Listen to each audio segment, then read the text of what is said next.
They say you never really know someone until you see them under pressure, until the mask falls away and the truth is revealed. Dr. Marcus Brennan thought he knew every nurse in his hospital. He'd worked with them for years, ordered them around, dismissed them, judged them. But he didn't know Emma Rivera.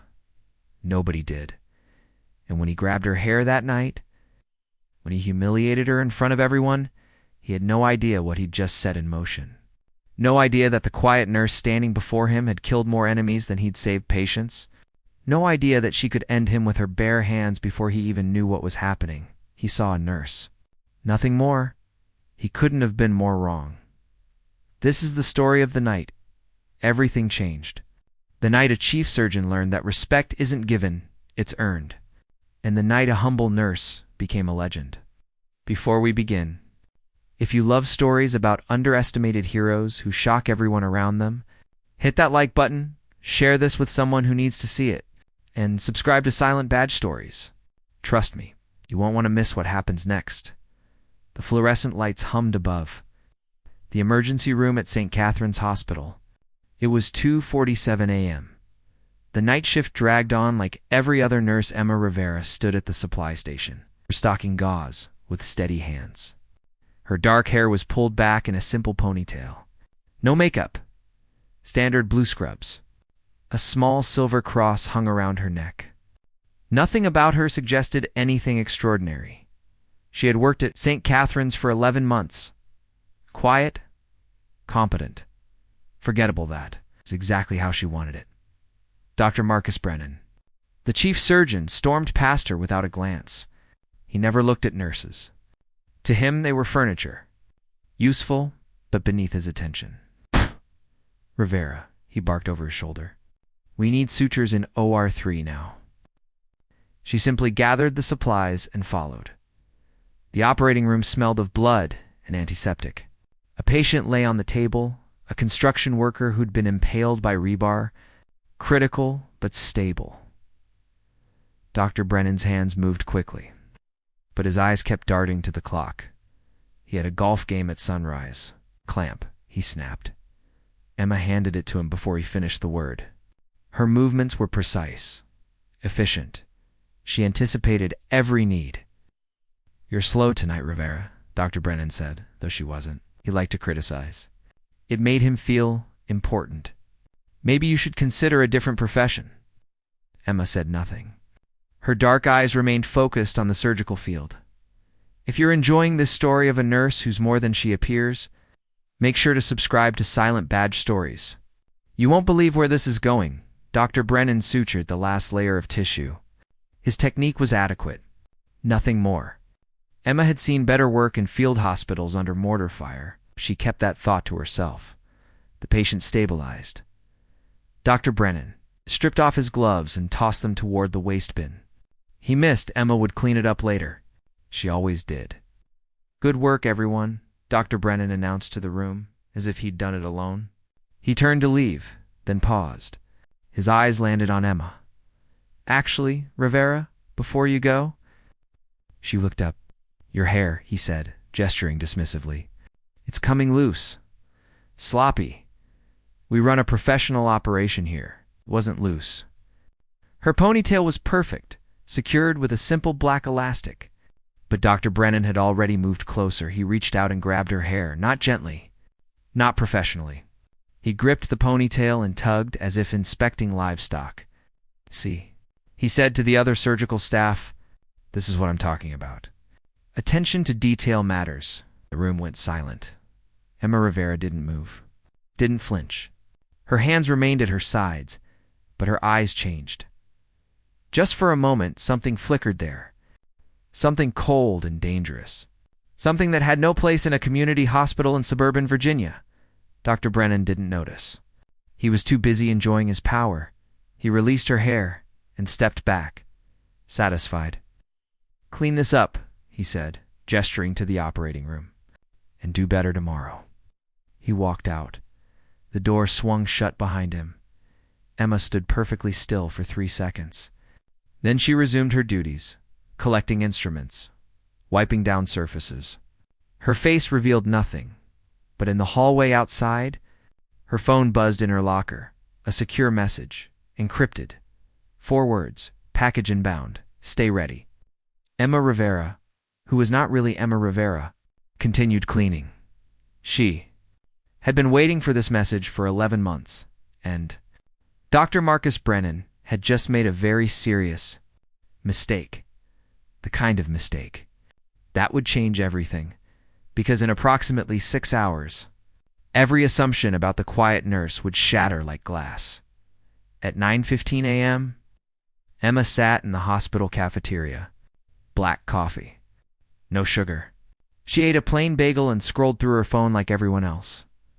Around her, the morning shift buzzed with gossip. Did you hear Dr. Brennan grabbed Rivera's hair last night? Typical. He treats everyone like garbage. Someone should report him. Good luck with that. He brings in millions for the hospital. Emma didn't look up. She chewed slowly and let the conversation wash over her. Her phone buzzed again.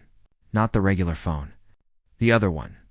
The one hidden in her locker with a fingerprint lock and quantum encryption. She stood, dumped her tray, and walked calmly toward the staff area. No one followed her in the locker room. She pulled out the phone. The message was brief. HIGH value, target incoming, cardiac emergency, hostile intercept likely, maintain cover until signal. Emma's heart rate didn't change. She'd received messages like this before. In Kandahar, in Moscow, in places that didn't exist on any map. She deleted the message. It erased itself from the server simultaneously. Then she returned to her station on the 3rd floor medical wing. Vitals checks. Medication rounds.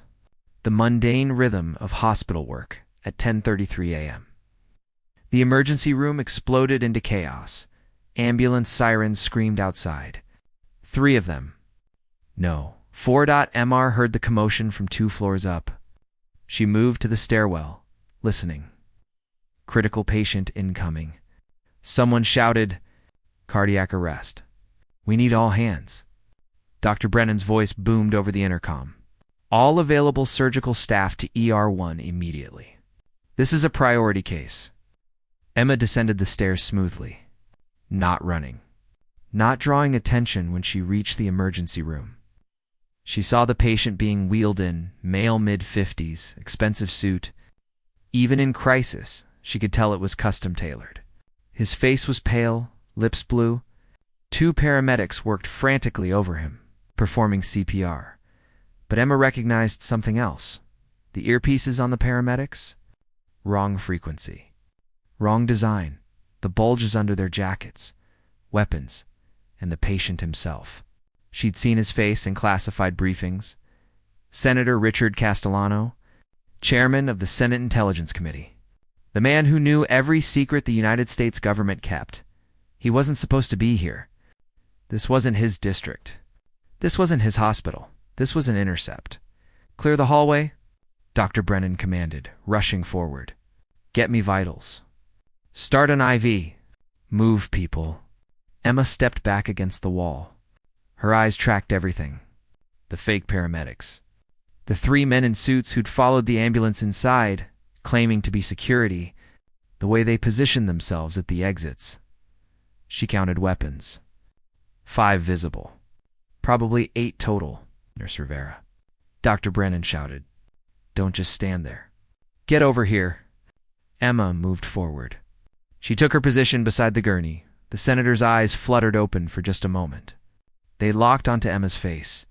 His lips moved. No sound. But she could read the words. Help me. Then his eyes closed again.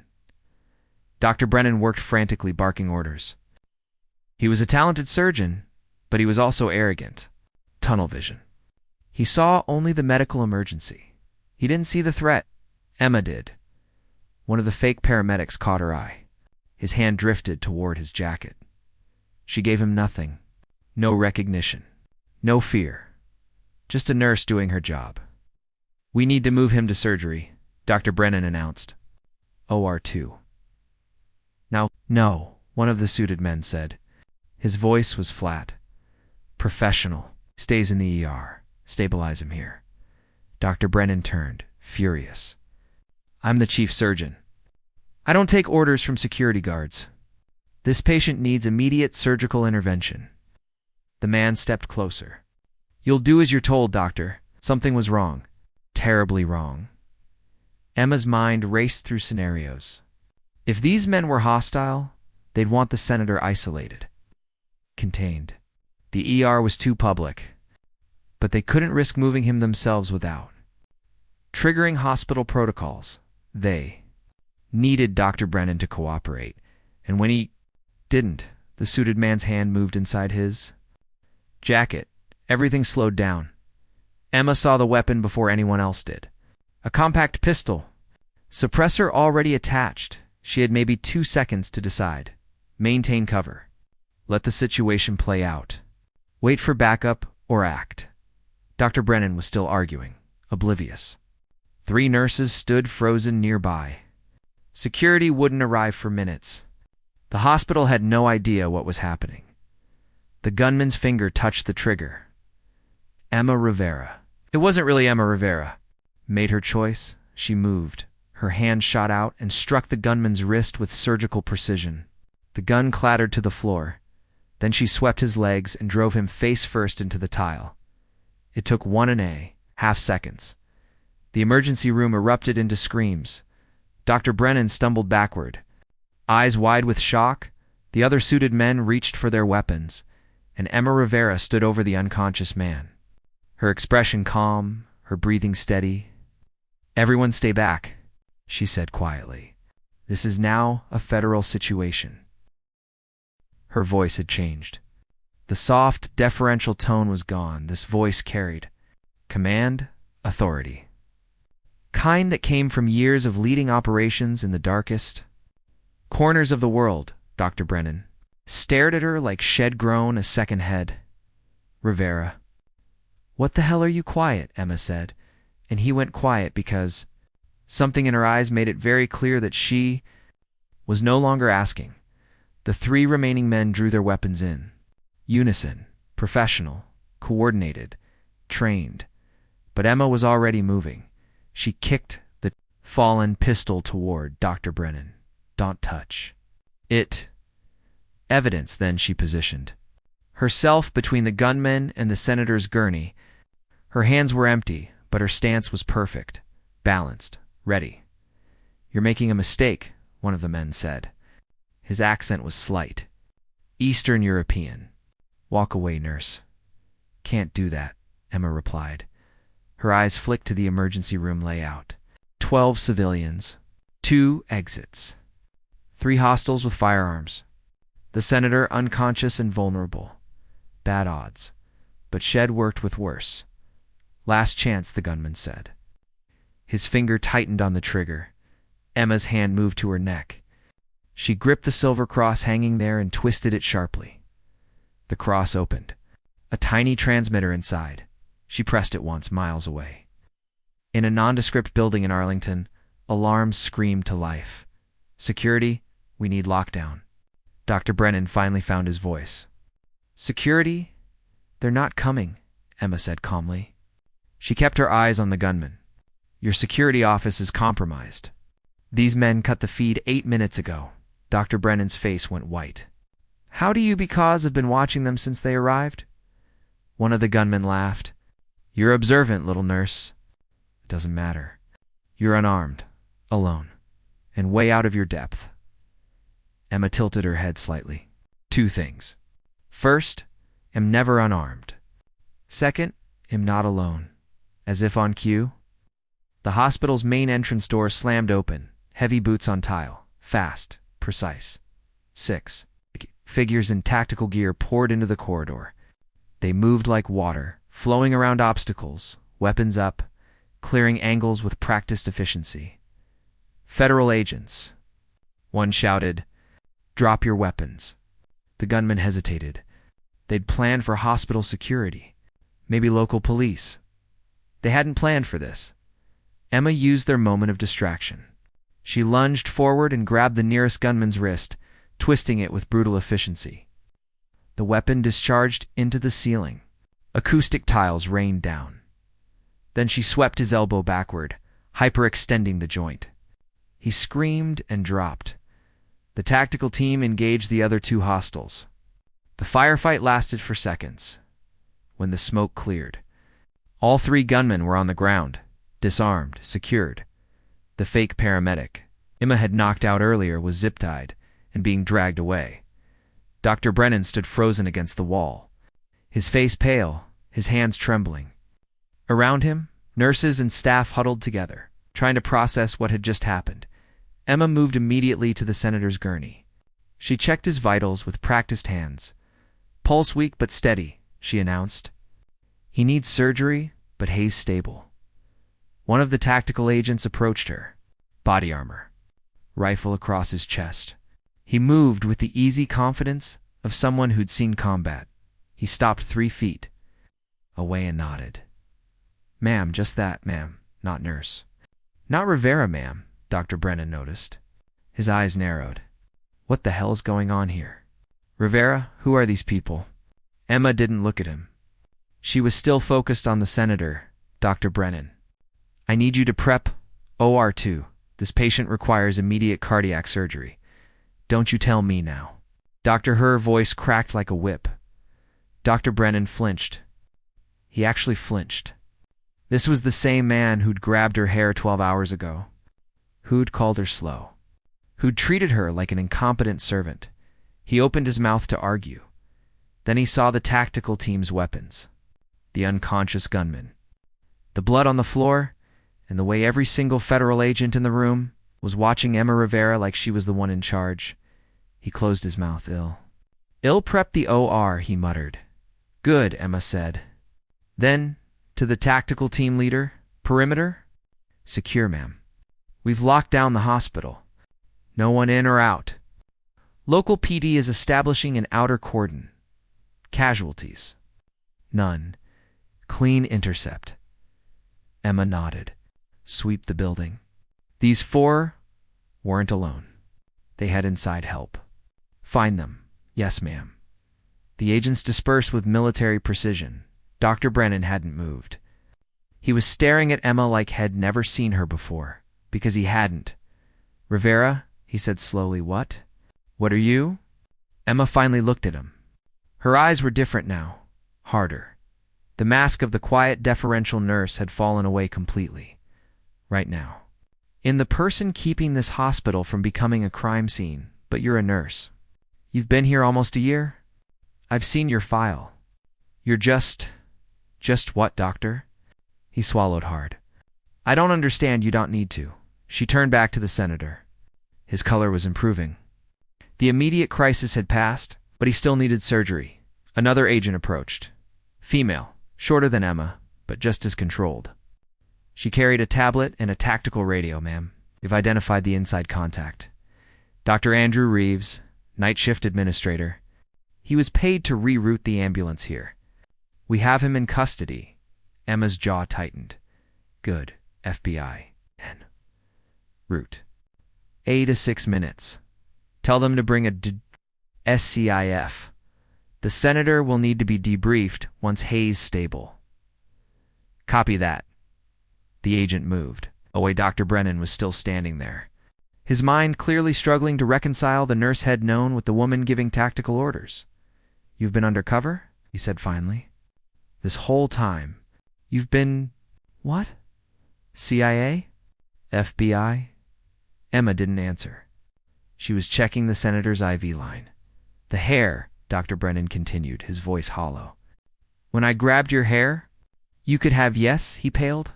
"Why didn't you?" Emma looked at him again. There was no anger in her eyes, no resentment. Just a cold, professional assessment. "Because I was working," she said simply. "And you weren't worth breaking cover." The words hit him like a physical blow. For 11 months, had ordered her around, criticized her, demeaned her, grabbed her like she was nothing, and the entire time. She could have ended him without breaking a sweat. She'd chosen not to, not out of fear, not out of weakness, out of professionalism. Dr. Brennan's hands were still shaking. He looked down at them, then back at Emma. "I'm sorry?" he whispered, It was possibly the first genuine apology had ever given a nurse. Emma simply nodded once. "Get to the OR, doctor. We have a patient to save." He left, and Emma Rivera stood in the ruined emergency room, surrounded by federal agents and unconscious assassins, looking exactly like what she'd always been, a warrior wearing scrubs. The hospital was on lockdown. Police cruisers surrounded every entrance. Helicopters circled overhead. News vans were already gathering at the perimeter, their cameras pointed at the building like accusatory fingers. Inside, Emma coordinated everything. She'd commandeered the hospital's security office. Monitors displayed every corridor, every room. Tactical maps covered the desk. Radio chatter filled the air. The senator was in surgery now. Dr. Brennan's hands were steady despite everything. Whatever else he was, the man could operate.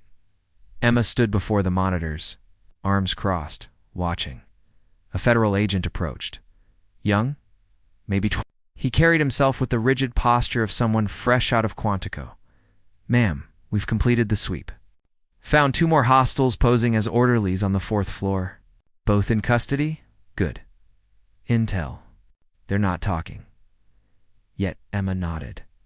She'd expected that. What about the senator's detail? His real security team? The agent's expression darkened. 3 dead. Ambushed at his hotel this morning. They never made it to the motorcade. Emma's jaw tightened. Good people. Dead because someone wanted Castellano's silence to their families. Being notified now, make sure they get full honors. And support. Whatever they need. Yes, ma'am. The agent left. Emma continued watching the monitors. Behind her, the door opened. She recognized the footsteps. Before turning, Dr. Sarah Chen, resident young brilliant. She'd worked alongside Emma for 6 months, Emma. Dr. Chen's voice was small, uncertain. Is it true? What they're saying? Emma turned. What are they saying? That you're not really a nurse. That you're some kind of a federal agent or something? A nurse, Emma said. Among other things, Dr. Chen stepped closer. Her eyes were red. She'd been crying. The nurses are scared. They don't understand what's happening. Dr. Brennan is in surgery and won't talk to anyone. The hospital administrator is locked in her office. And you, she trailed off, looking at Emma like she was a stranger. Emma softened her expression slightly. Sarah, listen to me. The patients are safe. The staff is safe. The people who came here to hurt someone are in custody. That's all you need to know right now. But the gunfire. The weapons? Those men who came in with the tactical gear, they called you ma'am. Not Emma. Not Nurse Rivera. They acted like you were their commanding officer. Emma didn't deny it. Dr. Chen's hands trembled. Who are you? Before Emma could answer, the radio on her hip crackled to life. All units, we have a situation. Black SUV approaching the south entrance. Multiple occupants. They're not stopping. Emma's focus snapped back to tactical mode. She keyed her radio. Rules of engagement? They're broadcasting federal credentials, but we can't verify. Could be more hyphless. Camera. The SUV was armored. Government plates. 3 figures inside, all wearing suits. Hold your fire, Emma ordered. Let them approach, but keep weapons ready. She moved to the window, overlooking the south entrance. 2 stories down, the SUV stopped. The doors opened. 3 people stepped out. 2 men, 1 woman. All in dark suits. All moving with the controlled precision of career professionals. The woman looked up directly at Emma's window and smiled. Emma's expression didn't change, but something inside her eased slightly. She keyed her radio again. Stand down, friendlies. Let them through. Copied. Emma left the security office and walked down to the main lobby. The 3 visitors were already inside, showing credentials to the tactical team at the entrance. The woman turned as Emma approached. She was in her 50s, silver hair pulled back severely, eyes sharp as broken glass. Agent Rivera, she said. Her voice carried weight. Authority at Emma stood at attention. Director Marsh. Director Rebecca Marsh, FBI, second in command to the director himself. She ran counterintelligence operations across 3 continents, and she was Emma's direct superior status. Director Marsh asked, Senator Castellano is in surgery, stable, expected to survive. We captured 7 hostiles. 3 more are deceased. Hospital is secure. Casualties on our side. Senator's detail. 3 Caire. Marsh's expression hardened. Names? Agents Connor, Phillips, and Reyes. Marsh was silent for a moment. She'd known them. Trained with them. Sent them into harm's way? Their families? Being notified, Marsh nodded once. Then she looked around the lobby. Hospital staff were gathered in small groups, whispering, staring. You blew your cover, Marsh observed. Yes, ma'am. 11 months deep. Longest placement we've had in this network. It was necessary. Marsh studied Emma's face. You made the call. In the moment? No hesitation. No, ma'am. Second thoughts? Emma thought about Dr. Brennan grabbing her hair. About the months of being invisible, being treated like furniture. Being underestimated, about the senator's eyes when head mouthed help me, about the 3 dead agents, would never see their families again. No second thoughts, Emma said. Marsh smiled slightly. It was a rare expression. Good. Because this situation is about to get complicated. She gestured to the 2 men with her. This is Deputy Director Vaughn from the CIA, and this is Colonel Harding from Defense Intelligence. Both men nodded at Emma. She recognized their names from briefings. These weren't field agents. These were the people who ran entire departments. Why are they here? Emma asked. Because Senator Castellano wasn't the real target, Marsh said. We were. Emma's eyes narrowed. Explain. Marsh pulled out a tablet. She displayed a series of photos. The gunmen Emma had subdued. Their faces ran through facial recognition software. These men are Russian GRU, military intelligence. But they weren't here to kill the senator. Then what they were here to expose you, Marsh said. To force you to break cover. To reveal that we had an asset embedded in this hospital? Emma's mind raced. Why would they care about a community hospital in Virginia? Colonel Harding spoke up. His voice was gravelly, worn from years of shouting orders. Because this isn't just any hospital. St. Catherine's has treated 14 high-value federal targets in the past. 18 months, senators, generals, intelligence directors, people who know things. And you thought someone was leaking information. Emma finished. We knew someone was, Marsh confirmed. Medical records, treatment plans, vulnerabilities. Someone inside this hospital was selling data to foreign intelligence services. We placed you here to find them, Dr. Reeves, Emma said. Dr. Reeves was one of 3, Deputy Director Vaughn said. We arrested the others 30 minutes ago. Pharmacy director and a records administrator. They've been running this operation for 2 years. Emma processed this. So the attack on the senator was designed to flush you out, Marsh said. The Russians knew we had someone inside. They didn't know who, so they created a crisis. Forced our asset to respond.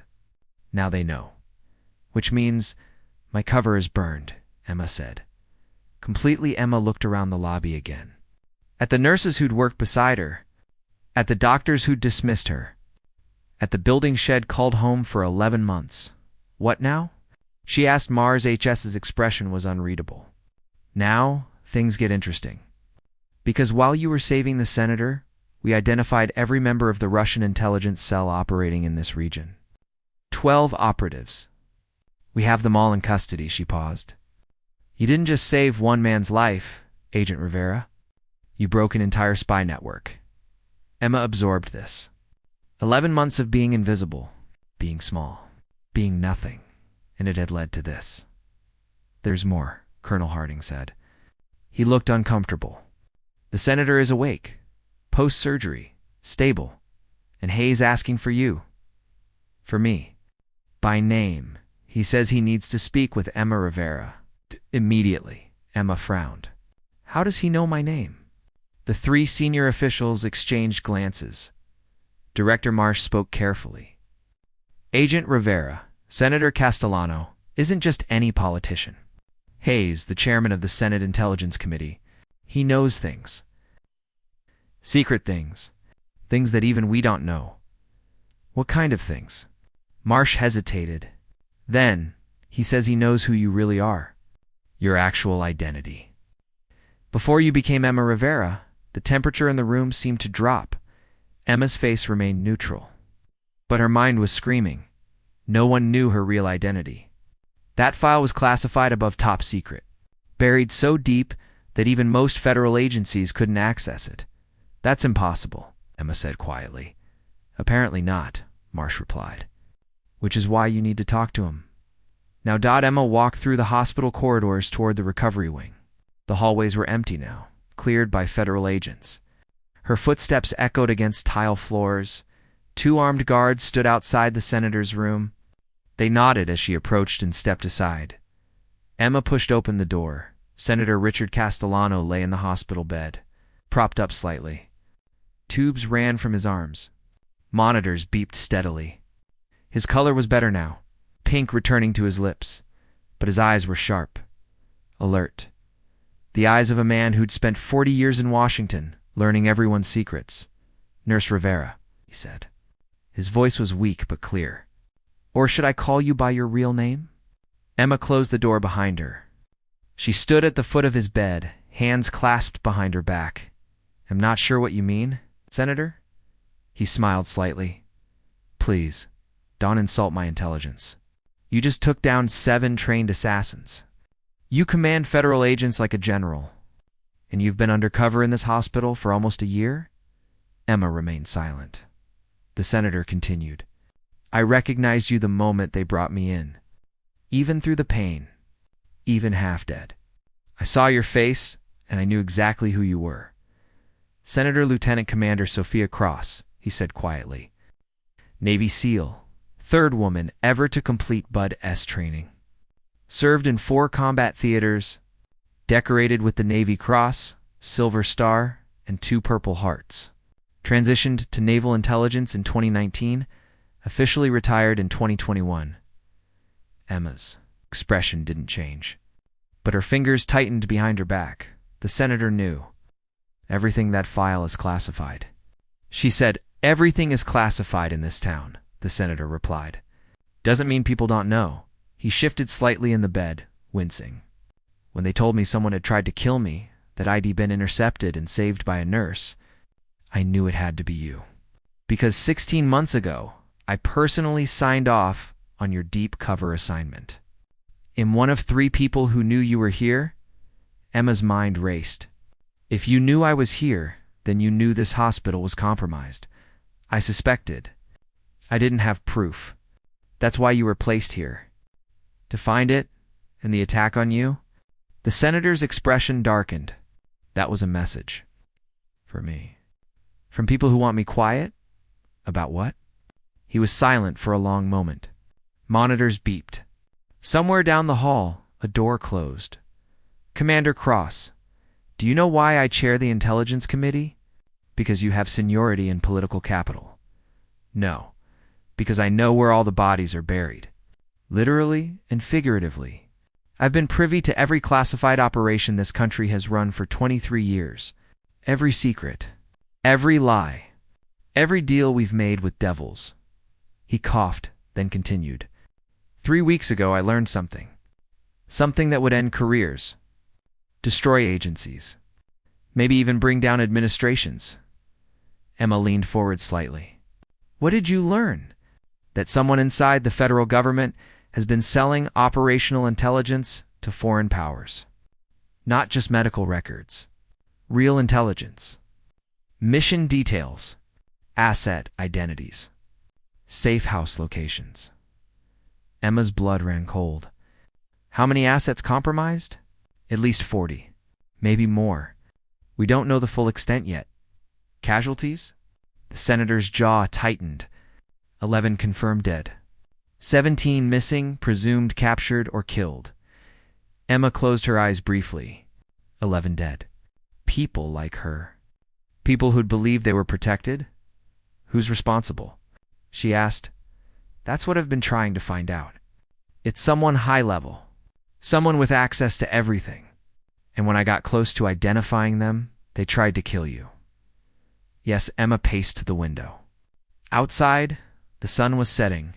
Police lights still flashed at the perimeter. The hospital was an island now, cut off from the normal world. Why tell me this? She asked. Because you saved my life. Because you're one of the few people in this entire cursed city that I know I can trust. And because I need your help, Dot, Emma turned back to him. I'm just one agent, Senator. Whatever conspiracy you've uncovered, it's beyond my authority. Is it? The senator's eyes were intense now. Commander Cross, do you know what your real security clearance is? Top secret. SCI access. Wrong. Your clearance was upgraded 6 months ago. You now have access to special access programs. The same level as agency directors. Emma stared at him. That's impossible. I would have been briefed.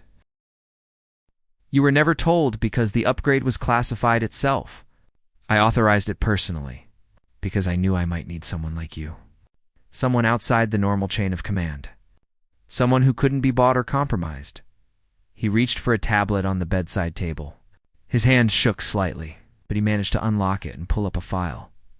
I'm sending you everything I've gathered. Names, dates, transactions. It's not enough to prosecute anyone yet. But it's enough to start. Enough to know who not to trust. The tablet in Emma's pocket buzzed. The secure one. She pulled it out. The file was already downloading. Encrypted. Massive, Senator. If what you're saying is true, then the people behind this will come after you again. And they'll come after anyone you've shared this information with. I know, then why? Because someone has to stop them, Senator said. His voice was firmer now, stronger. 11 people are dead. More will die if we do nothing. I took an oath to protect this country. So did you? And right now, the greatest threat isn't coming from Russia or China, or terrorists. He leaned forward slightly. It's coming from inside. Emma looked down at the tablet. The download was complete. She held in her hands evidence of treason at the highest levels. What do you want me to do? She asked. Find them. Stop them. Use whatever resources you need. I'll provide authorization. Director Marsh will support you.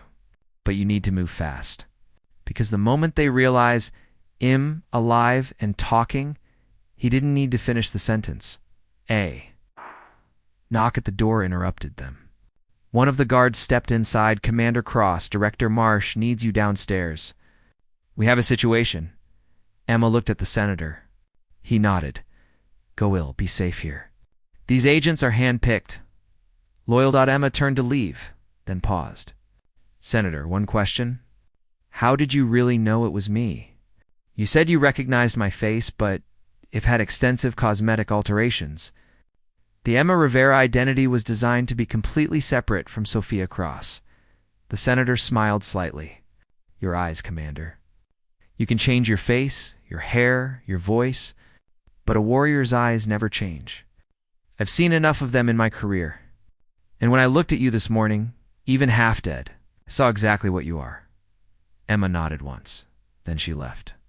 She found Director Marsh in the lobby. The director's expression was grim. What's wrong? Emma asked. We just received a message encrypted, sent to every federal agency in Washington simultaneously. From who? Marsh held up her tablet. On the screen was a single sentence. The nurse dies tonight. Emma read it twice. They know who I am. They know everything. Your cover identity, your real identity, your location. They sent your photo, Commander. Your actual military photo. The one from your SEAL qualification. Emma's jaw tightened. How many people have seen this? Thousands. It went out on official channels. Every agent, every analyst, every administrative assistant in D.C. just learned that. Sophia Cross is alive and working undercover. Emma's mind raced through implications. Her cover wasn't just blown. Her entire covert career was over. Every operation Shed ever worked on was now compromised. We need to extract you, Marsh said. Now get you to a safe house until we can dash no commander. This isn't a request. There's a target on your back. We have reason to believe the lobby windows exploded inward. Glass shattered. People screamed. Emma grabbed Director Marsh and pulled her down behind a reception desk. Gunfire erupted from outside. Automatic weapons. Professional. Coordinated. The siege had begun. And Emma Rivera, also known as Sophia Cross, realized that the people she'd been hunting had just decided to hunt her instead. The gunfire stopped as suddenly as it started. Silence fell over the lobby. Broken glass covered the floor like snow. Emma raised her head slowly. The windows were destroyed, but no one had breached the perimeter. It was a probe. A test of defense's status. She called out. Around the lobby, tactical agents emerged from cover. No casualties. Shots came from the parking structure across the street. Emma pulled Director Marsh to her feet. They're not trying to kill me yet. They're sending a message. What message? That they can reach me whenever they want. Marsh's radio crackled. Director, we have movement on all sides. Multiple vehicles. Armed personnel. They're surrounding the hospital. Emma moved to the shattered window. Outside, black SUVs were positioning themselves at every exit. Men in tactical gear deployed behind them. Professional, military-grade equipment. This wasn't a hit squad. This was an army. How many? Emma asked. At least 40. Maybe 50? And they're wearing federal insignia. Emma's jaw tightened. They're posing as law enforcement. They want to walk right in. What do we do? One of the younger agents asked. His voice was tight with fear. Emma turned to face the room. Agents looked at her. Hospital staff huddled together, everyone waiting for her to make the call. She keyed her radio. All units, defensive positions. No one fires unless fired upon. Let them make the first move.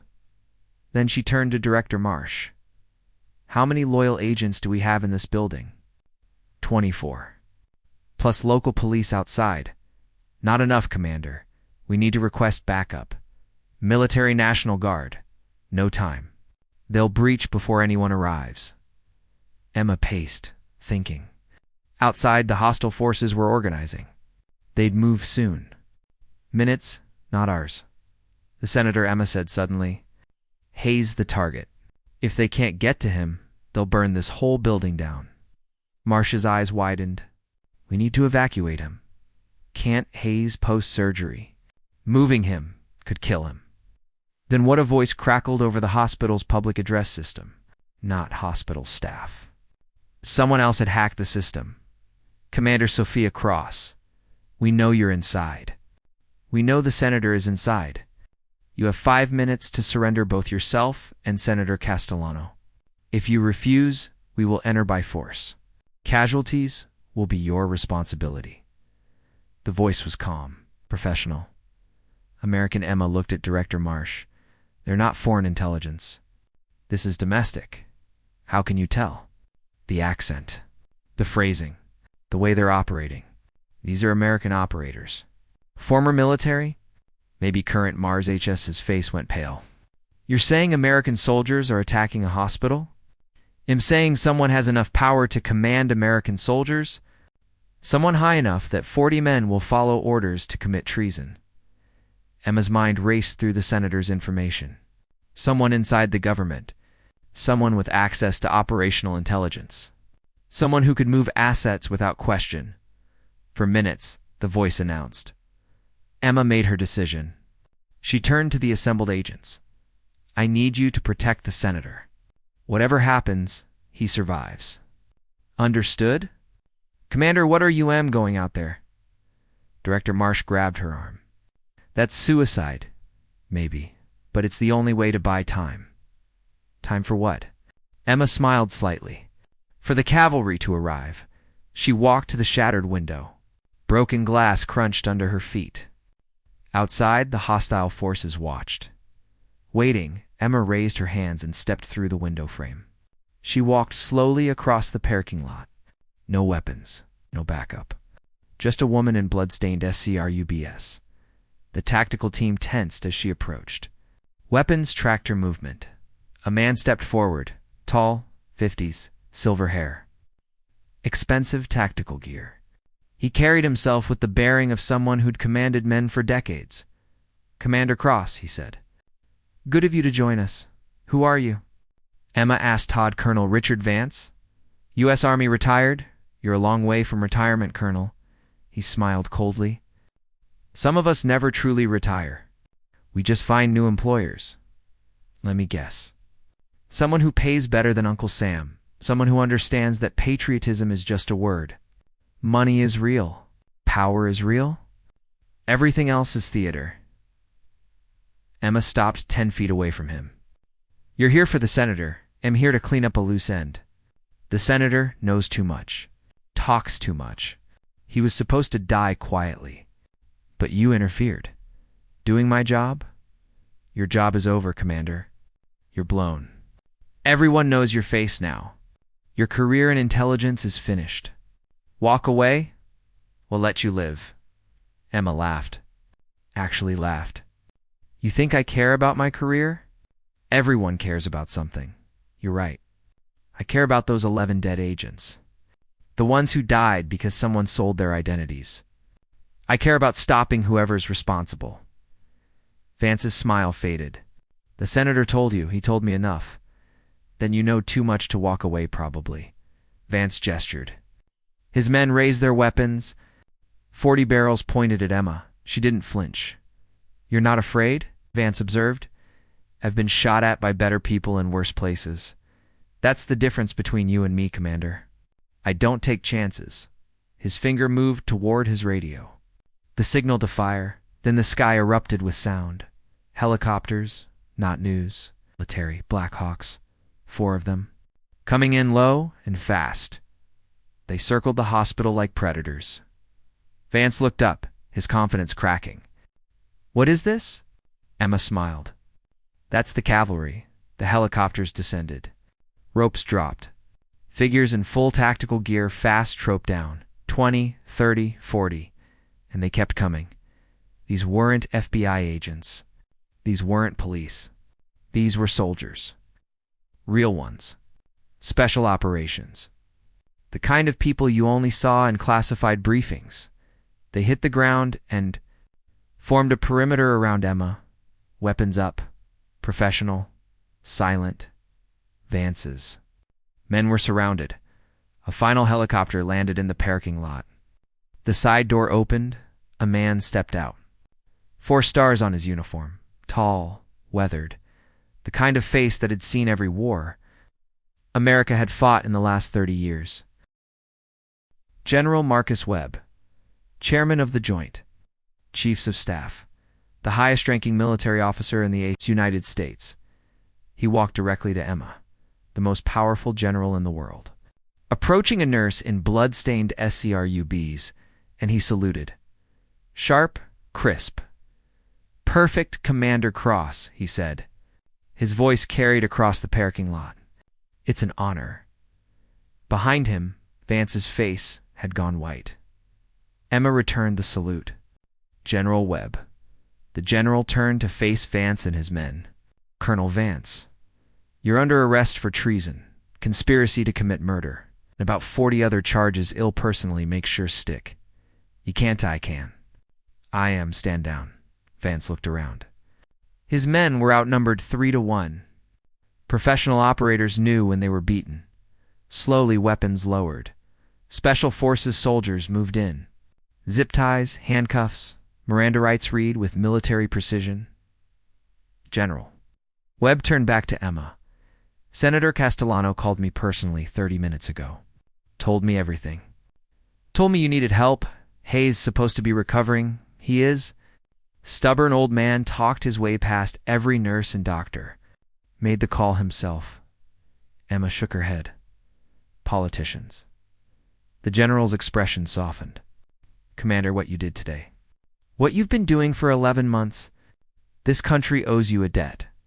I was just doing my job, sir. No, you went far beyond. And I want you to know when this is over, when the dust settles, there's a place for you. A better assignment. with people who appreciate your talents? Emma looked back at the hospital. Through the broken windows, she could see Director Marsh, the tactical team, the nurses and doctors who'd worked beside her. She thought about Dr. Brennan, about how Head grabbed her hair, about how Head learned who she really was, about how Head apologized. "Thank you, sir," Emma said. "But I think I'm done with undercover work." The general nodded.